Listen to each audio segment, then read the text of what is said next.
Os santos são sinais da presença do ressuscitado na história. Hoje, dia 9 de março, celebramos Santa Francisca Romana.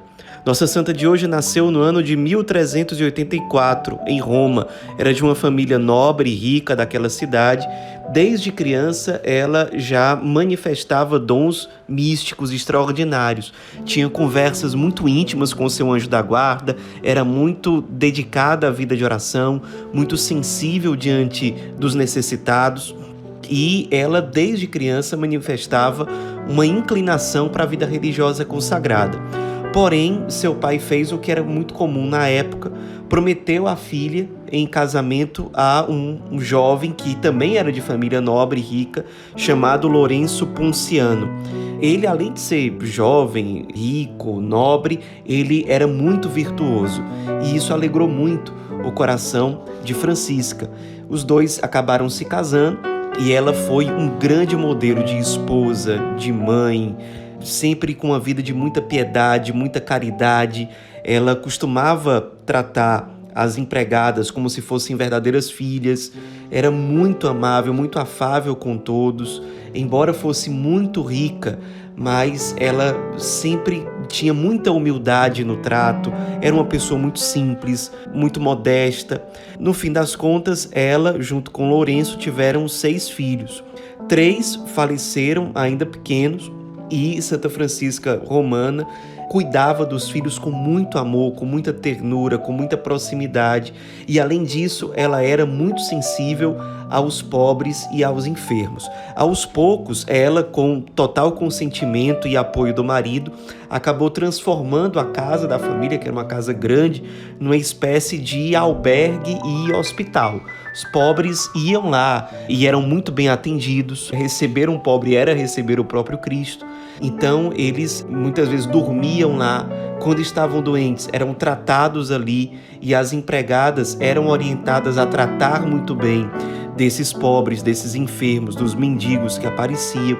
E além de tudo isso, durante o tempo em que Francisca Romana foi casada, houve 2 guerras na cidade de Roma, o que fez com que a miséria explodisse naquela cidade. As pessoas enfermas, as pessoas feridas, as pessoas que não tinham nada, aumentaram muito na cidade de Roma. Durante esse tempo, numa das guerras, o marido dela foi preso, foi ferido pela guerra, e um dos filhos se tornou refém durante a guerra. Foi uma época de muito sofrimento, de muita dor, mas foi a época também que ela recebeu o título de Mãe de Roma, porque ela, mesmo com toda essa situação, ela foi para as ruas procurando a quem ajudar. A casa dela, que já acolhia muita gente, passou a acolher ainda mais pessoas. Ela começou a vender os bens dela, da família, para cuidar daquelas pessoas que apareciam. Foi mobilizando outras pessoas, pessoas ricas, pessoas não tão ricas, para ajudar aqueles que precisavam.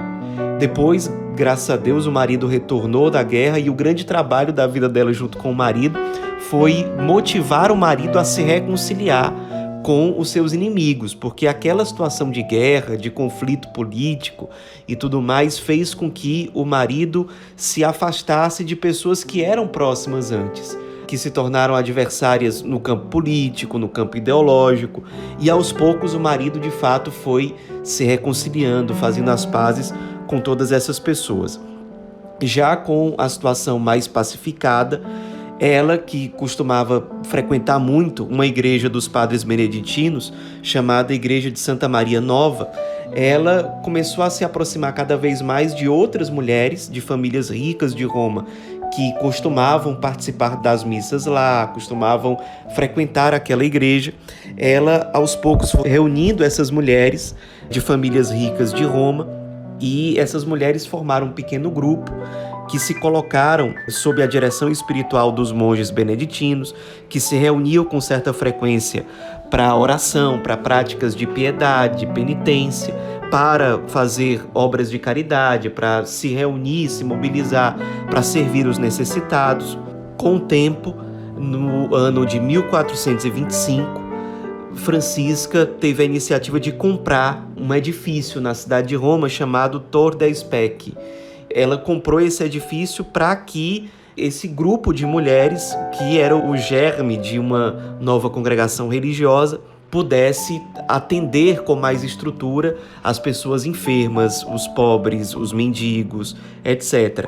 Esse grupo de mulheres foi aumentando cada vez mais, até que no ano de 1433, 10 mulheres decidiram fazer votos de celibato e de viver em comum. Elas iriam morar naquele edifício que foi comprado para se dedicar integralmente à oração, à penitência, aos pobres, aos enfermos que ou moravam ali ou que transitavam por aquele lugar.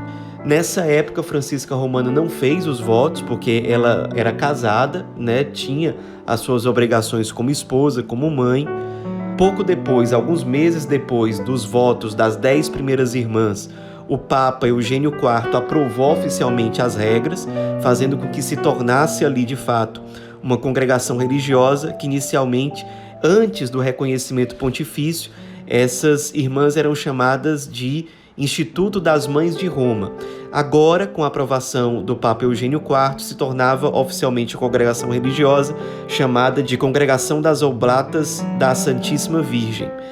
E ali a congregação começou a crescer cada vez mais, até que em 1436, Lourenço, marido de Francisca, morreu, e então ela ingressou oficialmente na congregação, se tornou uma oblata, e de forma muito humilde, as irmãs queriam que ela fosse logo superiora geral, mas ela entrou como postulante, fez todo o caminho como uma simples irmã e, de modo muito humilde, muito dócil, viveu profundamente, com muita fidelidade, a regra da congregação, servindo os pobres, dedicada à vida de oração, a tudo aquilo que fazia parte da vida comunitária. E, alguns anos depois, ela morreu, já tendo feito seus votos. Morreu no dia 9 de março de 1440, com 56 anos de idade. Depois da morte dela, o padre, que era confessor dela, um monge beneditino, chegou a escrever uma biografia dela em que ele revela vários dons místicos, carismáticos, extraordinários, de cura, de revelações. Ela chegou a ter visões relacionadas ao inferno, relacionadas ao purgatório, a combates espirituais. Ela se entregava, se imolava muito na vida de penitência, de oração, pela salvação das almas, e isso ficou muito claro nessa biografia que foi escrita pelo seu confessor. Pouco depois da morte dela, o corpo dela ficou exposto na própria igreja de Santa Maria Nova, a igreja dos monges beneditinos, que inclusive depois, com o tempo, passou a ser chamada de Igreja de Santa Francisca. E ela era tão querida pelo povo de Roma, principalmente pelos pobres, pelas pessoas mais simples, que o funeral dela, as homenagens na cidade de Roma duraram 3 dias, para que todos tivessem a oportunidade de ver o corpo dela exposto, de prestar a sua reverência, o seu agradecimento. Depois da morte dela, a congregação mudou de nome para a Congregação das Oblatas de Santa Francisca Romana. E, mais ou menos 150 anos depois, no ano de 1608, ela foi finalmente canonizada, reconhecida oficialmente como santa pela Igreja. Nos inspiremos na vida dessa grande santa que hoje nós celebramos, uma santa que marcou a história da cidade de Roma pela sua entrega, pelo seu serviço aos mais pobres, aos mais marginalizados. Ela que foi uma santa profundamente mística, de profunda vida de oração, de profunda intimidade com Deus, com o seu anjo da guarda, uma santa que foi profetisa no seu tempo, que se imolou por amor a Cristo, pela salvação das almas, que foi fundadora de uma congregação religiosa e que ao mesmo tempo foi esposa, mãe e foi exemplar em tudo isso que viveu. Nos inspiremos para que nós também, no chamado que nós temos, na vocação que o Senhor nos dá, que nós sejamos fiéis e fiéis até o fim. Santa Francisca Romana, rogai por nós.